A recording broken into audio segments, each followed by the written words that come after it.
Pay attention, James Gunn and Peter Safran, because the ComicGains crew has some brand new ideas for the DCU, plus a drop list. So stay tuned. Welcome back, Gainers, to another incredible, exciting, fantastic episode of ComicGains.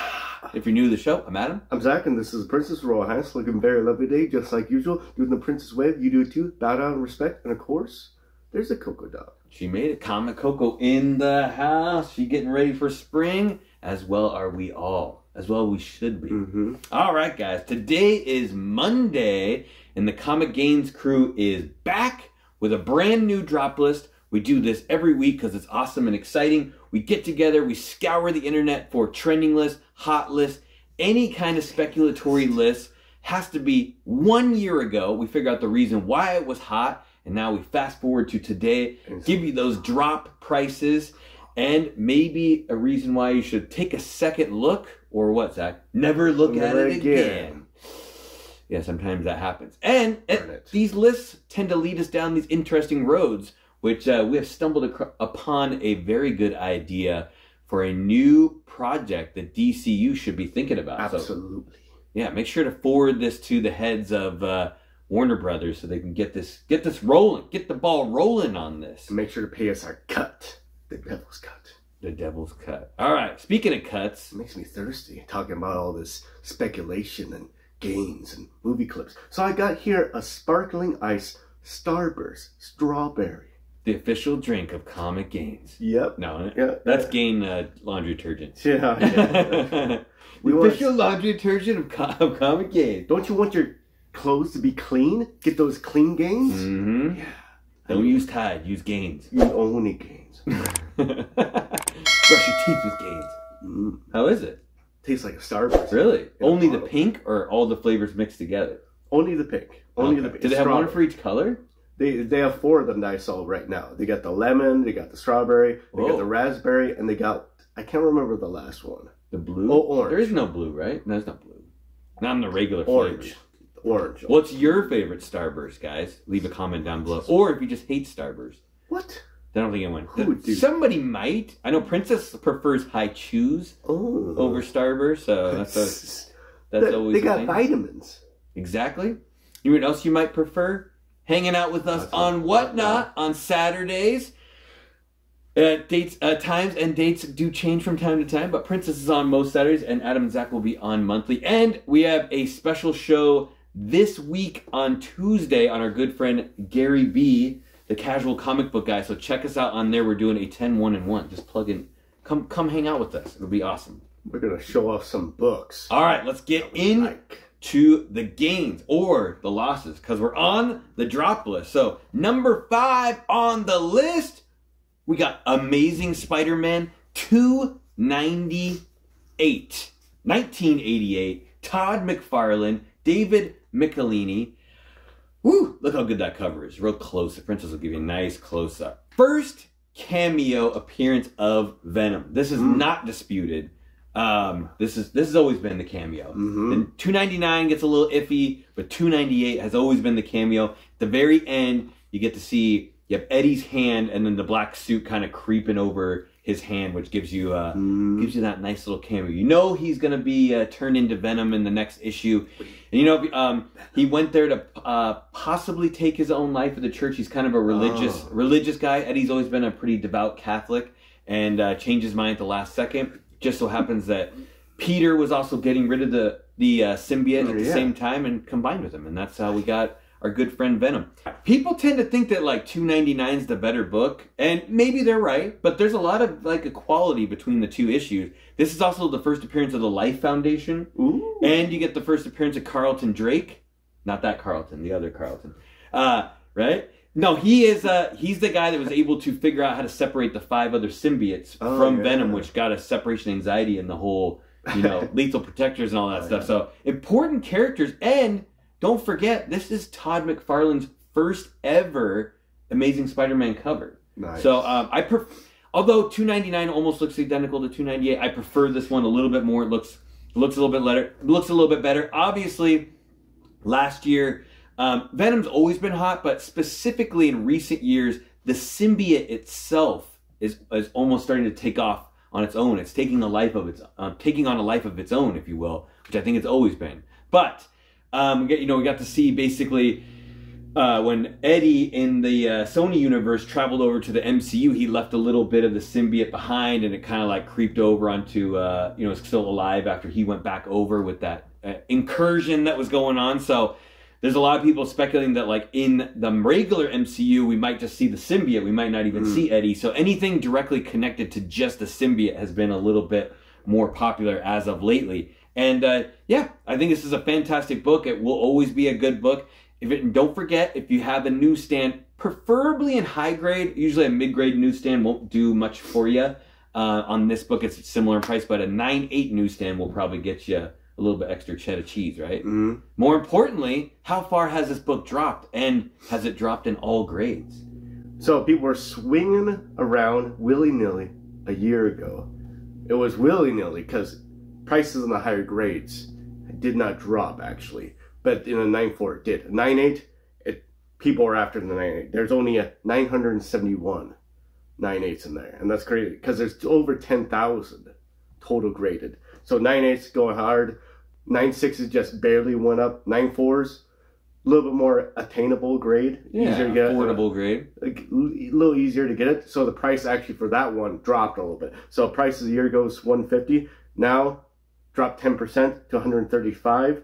Price range is $68 to $161. Average sale is $118. And like I said, there's 10,684 total graded. 971 of them are 9.8. That's less than 10% of total graded.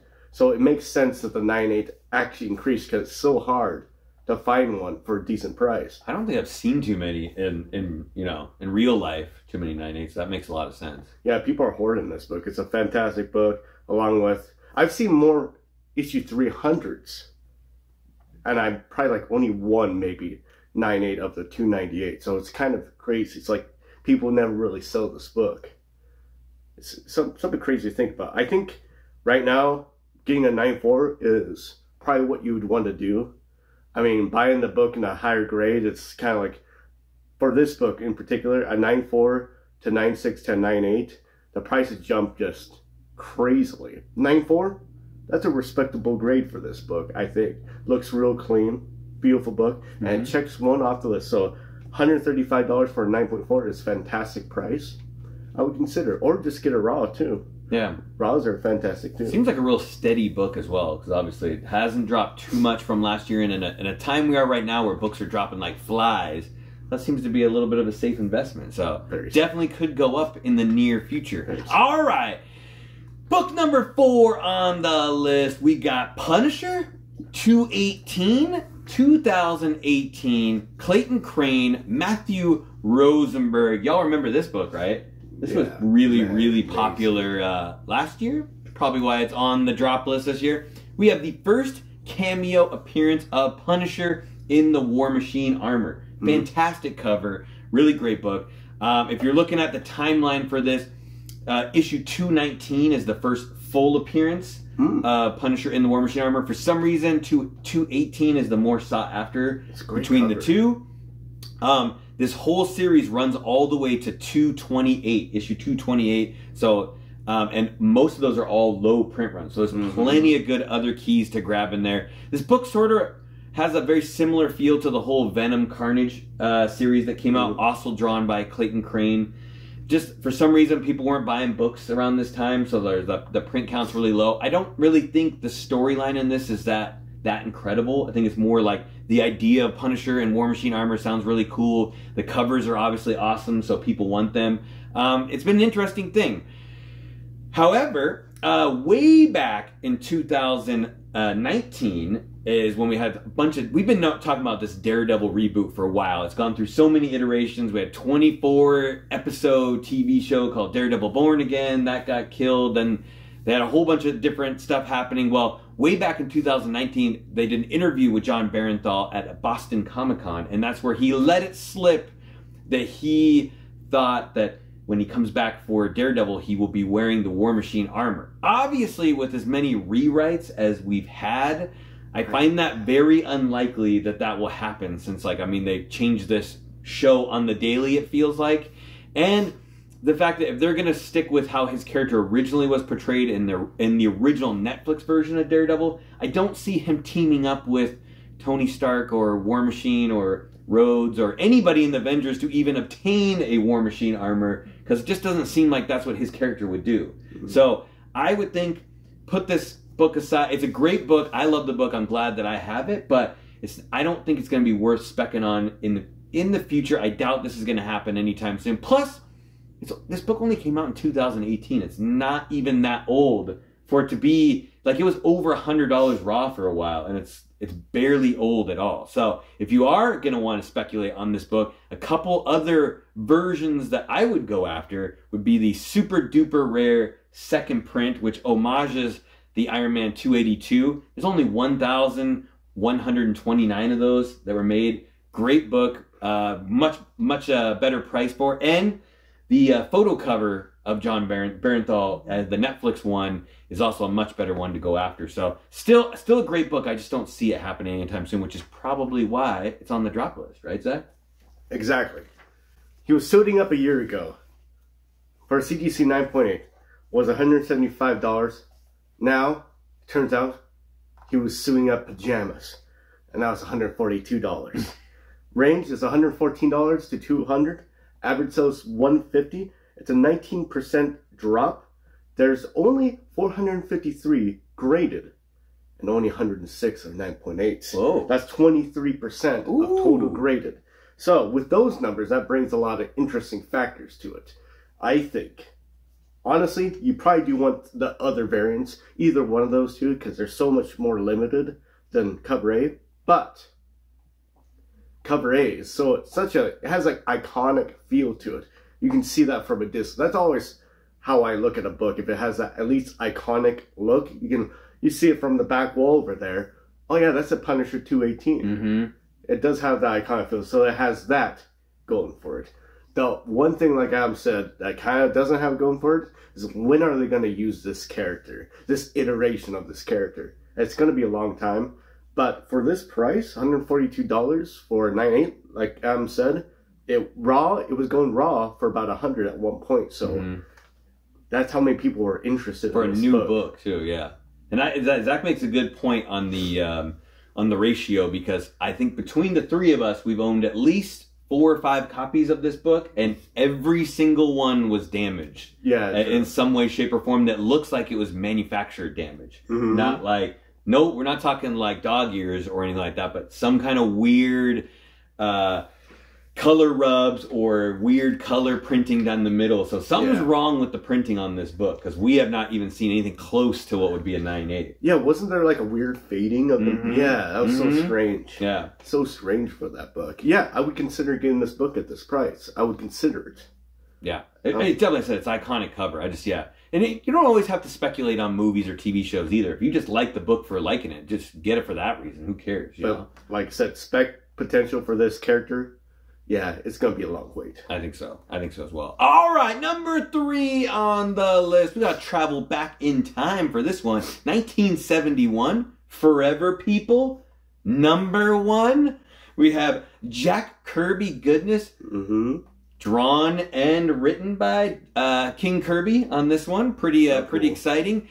And if you're not familiar with this book, we have owned this before a couple of times. We don't have any currently at the moment, which after the show we might need to go get one. We have the first full appearance of Darkseid and the first team appearance of the Forever People, which are kind of cool minor characters. I don't think any of them ever went on to be anything super important, but if you're wondering who they are, it's Beautiful Dreamer, Mark the Moonrider, Seraphim, Big Bear, and Valken the Black. So if you don't recognize those names, it's probably because they never did anything important. But there's some other cool stuff. This is the first mention of the mother boxes. Oh, yeah. Which is really cool. And the first mention of the anti-life equation, which is really interesting. If Darkseid ever figures out the equation to anti-life, then he can just kill everybody on demand, which is kind of his goal. He loves killing people, you know? And first appearance of the Infinity Man, who is a protector of the Forever People. So kind of cool. It's a really important thing. And obviously,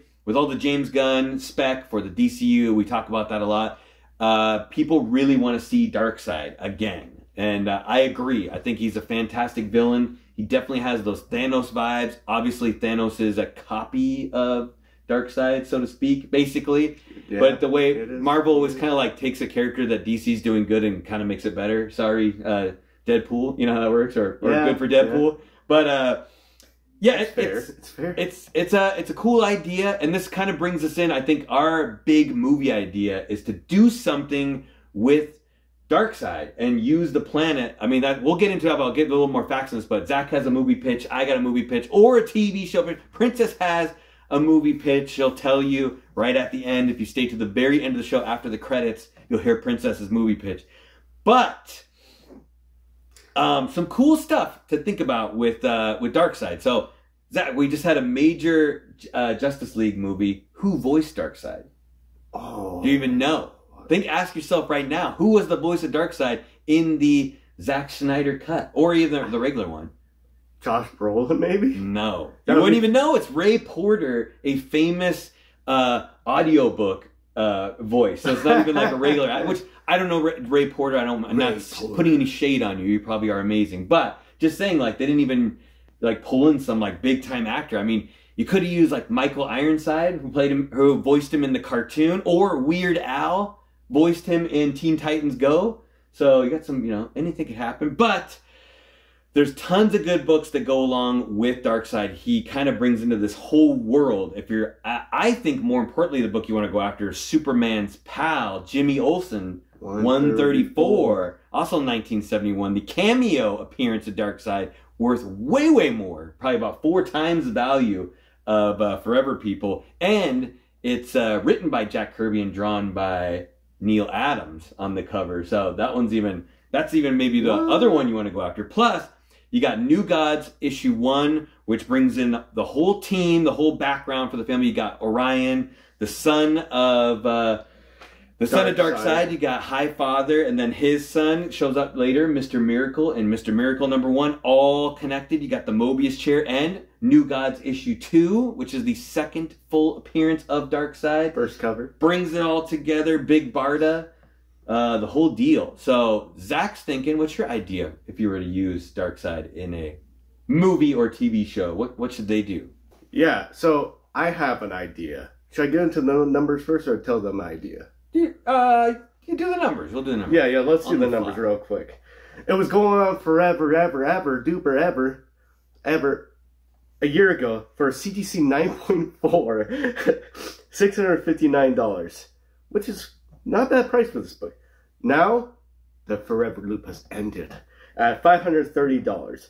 Range is $530 to $772. Average sale is $670. It's a 20% drop. A 9.8 sold in 2021 for $2,025. That's not a bad deal for a 9 of that caliber. Mm-hmm. There's 2,633 total graded.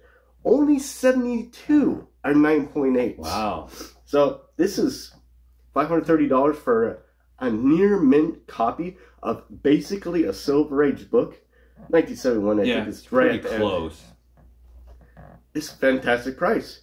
$2,000 for a 9.8 is stupid. It should be worth way more than that. Mm-hmm. So just for those reasons, you might want to consider getting this book. And for those reasons, I'm out. No. That's what I was thinking of. Oh, yeah. So that is a very, very unreasonably priced book. It should be worth more. So consider that. Should you go after it right now? You might want to do it after we pitch these ideas that DC is going to take and run with. Mm-hmm. So my idea is that they're going to be on the planet, Darkseid's planet, Apocalypse. Mm-hmm. Right? And it's going to be like a day in the life of how it's going to be at the, living on this planet. Because there's going to be cities, it's going to be horrible, going to have these flying monster creatures going out around everywhere that are soldiers. You're going to maybe put in like Big Barda, this, maybe a few people that randomly were from Earth that somehow magically get transported there. Horrible. Be really bad, but like you can just kind of feel for them. And that's what's going to bring everybody in. Also will bring everybody in that the main enforcer will be evil Supergirl, like the Michael Turner evil Supergirl, where she's all black and all black suit. I think she still has a red cape, red symbol. Darkseid does turn her into evil Supergirl. You are correct, my friend. So that would be really cool, and it'd be another really good way to bring in another version of Supergirl. I know they're making a Supergirl movie, but don't you also want to see your bad Supergirl? Real bad. Bad girl. She needs a spanking. And I think this would be a fantastic way to put in a TV show that can really bring some people into the DC universe, like make a lot of fans. I think it would be a really fun series. Yeah, I totally agree. I would think my pitch is very similar. Don't do a movie. Whatever you do not make this into a movie. Don't do a movie. If you didn't know, the DCEU did have plans to make a New Gods movie. Thank God they didn't come out, because that may have screwed this whole plan over. TV show. Here's my pitch. You got Game of Thrones meets the DC universe. It's gonna be perfect. You have the warring families. You got New Genesis. You got Highfather, his family. You got Apocalypse, Darkseid on his side, and then you know how they switch the children to appease the two families. Like Orion goes to live with the good guys on New Genesis, and Mr. Miracle goes to live, with the bad family. Yeah. And then they get the whole thing. It's be basically like these houses and stuff exactly, and they could be really gritty, rated R. And then you could introduce characters like Zach's saying, bring in Big Barda, bring in the whole jazz, bring in some of the Forever people. Let's just mess around with it, and you can sprinkle in a few episodes here and there. Have Superman pop in from time to time. It's easily done on HBO. This could be an HBO show. They own the rights. So, dude, you do a Game of Thrones style with this. And the thing is, the comic books for this, and I'm not saying this for everybody, because I know a lot of people do like these comic books, but I know also not everybody's a huge fan of Jack Kirby's writing. They love his art. He's probably one of the best artists ever, but his writing is not always everyone's cup of tea. But there's a lot of good world building here, which I think is what you need for a good TV show. He has created this entire world, almost like Tolkien-esque, Lord of the Rings type world, or Game of Thrones type world that he has built up. You have all this to pull from, and somebody else with a little more, showrunner or writing talent can maybe plug all this in and make a really good TV show with all this. So that's what I think could happen, and I think it'll be really, really cool. I like the Supergirl idea, though. That's definitely Absolutely. exciting. That's your idea too. But all right, Princess. No, tell us your idea. No. That's a great idea. That's a great idea. Did you guys hear that? Perfect pick. My mind blew up. Yeah. Exactly. If Black Bolt told me the story. Exactly. I'm excited, but definitely, a lot of people compare this book to, first Thanos and stuff like that. You can still, in low grade Forever People 1, you can still get for sometimes under $20. I always judge everything in low grade. You guys know me. I like my low grade books. You're still going to pay hundreds of dollars for an Iron Man 55 in a low grade. Yeah, you're not going to get one for under $20. You can get a Forever People 1 in low grade for under $20. Shouldn't be. Insane. All right, number 2 on the list. Let's switch gears and go to a galaxy far, far away, a long, long time ago, and talk about Star Wars 42, 1980.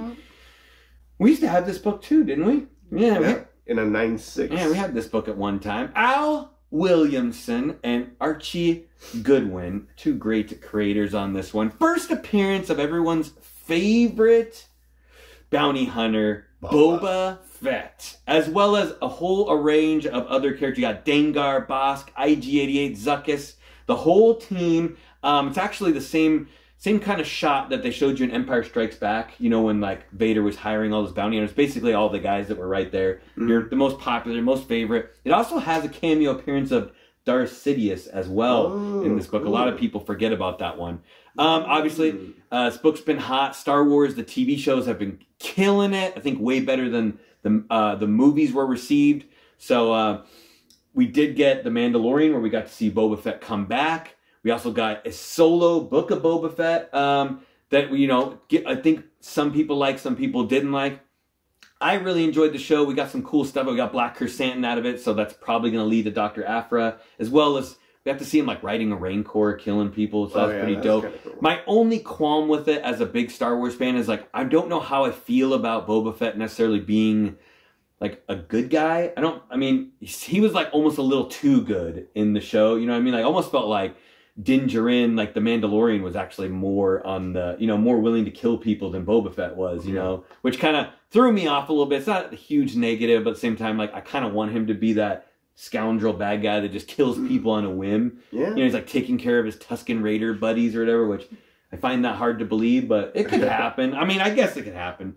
But if you didn't know, and Zach will tell you a million times in your ear, there's also Marvel Comics Super Special, the magazine, which is the actual first appearance of Boba Fett. But for some reason, the comic book versions for Star Wars have always trumped those big magazines in value, which is strange because there's other versions where they don't for, you know, other characters. But it's interesting as well. This is also the first appearance of Slave One, which is now has a different name, but it's kind of interesting. The Boba Fett ship, which everyone likes. They axed that name, and it's got a different name now. And also a newsstand version of this book will get you a little bit more money. Like double. Quite a bit more money. So keep an eye out. This is, I think, the most expensive, second most expensive of all the Star Wars original run books. It's only a few dollars less than issue 1, which is kind of crazy. Because that is crazy. Yeah, that's kind of crazy. There's a lot more characters, bigger characters that come out in issue 1. Yeah. Right? Well, it was in a galaxy far, far away, that in a time that might have been the future of the past, but they axed that version of that. The original version was way weird. Anyways, for CGC 9.8, it was selling for $1,545 a year ago. Now, the galaxy's close, it's actually here, and we don't care about it. We don't care about it. $945, you can pick one up in a 9.8. The range, $919 to $2,194. Average sale is $1,326. It's a 39% drop. There's 6,972 total graded. 497 of them are 9.8s. That's 7% of total graded. That's pretty dang low. That's pretty dang low. I would say right now, not a bad time to get this book, I would say. I think it should only go up from this point. I mean, considering a 9.6 was selling for about $1,000 at one point. You get the 9.8 for $945. I don't think, if you can swing it over a 6-month period, I think that you should consider this.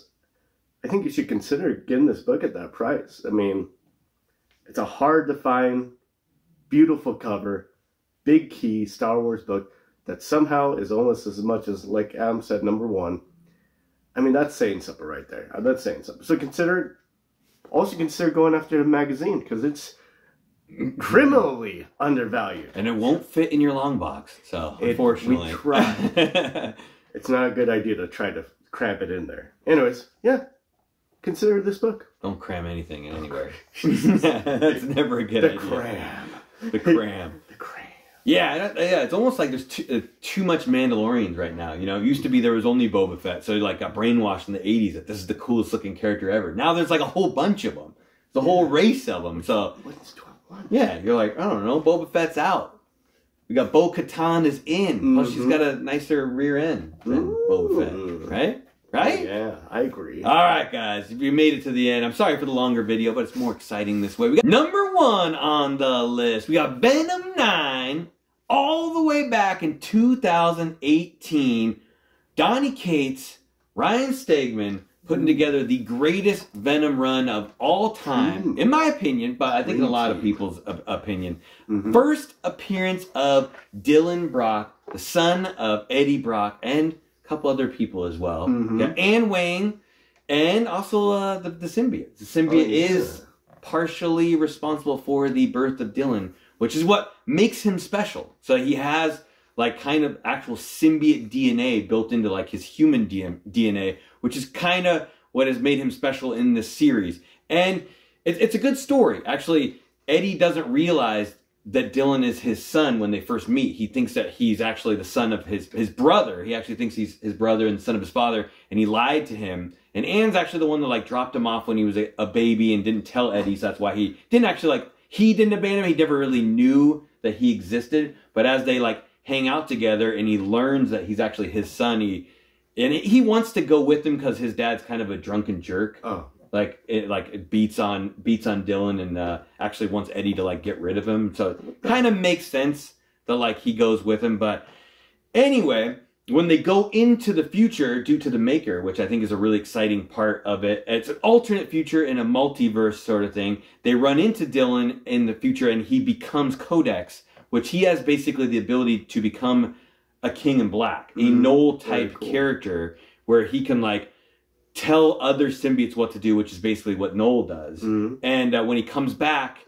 is how they're able to, Dylan's kind of like how they're able to defeat Knoll. So at the end of the story, he's like the super overpowered character that like can defeat Knoll. And whatever symbiote Dylan wears, because he's Codex, he like can change it. It gives it extra powers. Like when he like the symbiote touches like Knoll, it is able to, like Venom, he's able to grow wings from that. And so kind of the same thing with Dylan. After the book ends and he is kind of the main character in the new Al Ewing run, he seems like he doesn't really have any powers anymore. He does have the Venom symbiote, so he has the Venom powers, but he doesn't really quite have any extra powers. It doesn't seem that way anyways. And he's still really cool. This book was really expensive right off the bat, kind of similar to Punisher 218. Surprise, surprise, they came out the same month, same year as well, both in 2018. But I think there's still hope for him. They're kind of putting together like this kid symbiote team right now that's currently going on in 2024, which would have like Toxin, Red Goblin, and Dylan, and he's updated the suit. The Venom suit has a new suit to it. Technically, Eddie still has a Venom suit too as well. But because he's the new King in Black and he died, his Venom suit can like rebuild his body like anytime. It's kind of similar. Carnage did the same thing when Cletus died. His suit can like rebuild his body, and it's confusing. Agent Venom as well, like Flash came back because it like rebuilt his body. So technically, if you had a symbiote, you can't really ever die. It's interesting. It's cool. I don't know. You know, I definitely don't think it's a dead spec. I don't see any potential for movie anytime soon, but I like the character a lot. There's not really anything crazy to go after in the variants. There's a 1 in 10, which for some reason has Spider-Man Noir on the cover, which is kind of cool, but not cool at the same time because he's not in. It's like a Spider-Verse book, so it's supposed to have a Spider-Verse, like they did the Spider-Verse cover, but it doesn't have anything to do with the interior. That was kind of cool. Okay. The fun thing I didn't know is there's a second print for this book that I didn't know existed, and it has an interior cover. So for some reason they did that with these Venom books where they took a picture from the interior and made that the cover. But there's only 1,700 of them in existence. So that's really, really low for the first appearance of Dylan Bach. Plus he hangs out with my boy Sleeper, who's a little kitty symbiote who I love. So it's exciting, but it is number 1 on the drop list. How far has Dylan dropped? He was my boy Dylan a year ago for a CGC 9.8, $140. $140 for a CGC 9.8. Now, we don't talk anymore. He's dead to me. I once knew a man named... No. He's dead to me. Now you can get for $79 for a 9.8. Range is $44 to $164. Average sale is $94. It's a 44% drop. In 2021, a 9.8, same grade as what I've just spoken of, sold for a whopping $400. Oh no, $500. Excuse me, that was even worse. It sold for $500 in 2021. Oh, how the mighty have fallen. There's 2,748 total graded. 1,375 are 9.8s. That's 50% of total graded. It's actually kind of low in consideration for a new book. How popular it is. Yeah. But half of them are 9.8s. This book is so easy to get a 9.8. I don't even want it anymore. But at the same time, I do want it. Because I think that has a lot of potential. I think it will get up to that $500 mark. One time in a future far, far away. But $79, I could see doubling pretty easily. I could see go back to pretty quickly overnight to $140. So for $80, I think it's a steal. I think it's a steal, and it's a great cover. I like the cover. Has a dog on it, but it's a great cover. Love dogs. Yep. That's in the storyline. Venom kind of like loses his ability to think a little bit, so he becomes kind of like on autopilot. And when he does that, he becomes like a dog. Oh, so that's like cool. Eddie's got him like on a leash, and he kind of hangs out. He can still like attack stuff, but he doesn't like quite have the same mind capacity that he used to. Just being a dog. Right? It's kind of cool. Like your guard dog's like a Venom. Venom guard dog. Get him, boy. Get him. Better than a cat. Yeah. No, the cat's sleeping all the time. Sleeper's cool. Sleeper's really cool. He had like a dead body inside him for a while. What the heck? Yeah, that's his host. He just kept carried around like this dead guy. Ew. It's a Cree though. So. Oh, that's it's okay. It's a Cree. It's a Cree. They're not real people. Yeah. All right, guys. That wraps up the drop list for this week. A little bit longer, a little more exciting, but huge, cool movie potential. Everyone be looking out for those Dark Side, Forever People, New Gods, Mr. Miracle, the whole lot. I think something really cool could happen with this. And yeah, you heard it here first. Or if you didn't, you heard it from somebody else. And as always, guys, do all the awesome YouTube stuff for us. Hit the like button, subscribe, notification bell, leave a comment down below. Let us know what you think. And Zach, you got anything special? Yeah, guys, sure. How you do that is you have to be given the authority over a planet that produces this stuff by worms, and other people live there, but you're like, this place is mine now. You know, kind of a story as old as time. And then, guess what? Someone else takes it from you, and now you're mad, and you need payback. And then you take it back. And then it goes on and on for 10,000 years. And that's the story of Dune. That's how you become Paul Atreides. That's how you become Paul Atreides. Doing all that spice. You know what I'm talking about? Do that spice every single day. Eyes turn glowing blue. It's kind of cool. Yeah. All right, guys. Glowing blue eyes. I can do that for you. All right. What? Till we see you next time. Stay safe and remember. Get those glowing eye gains. Get those spice gains. Spice up your life. Spice up your life.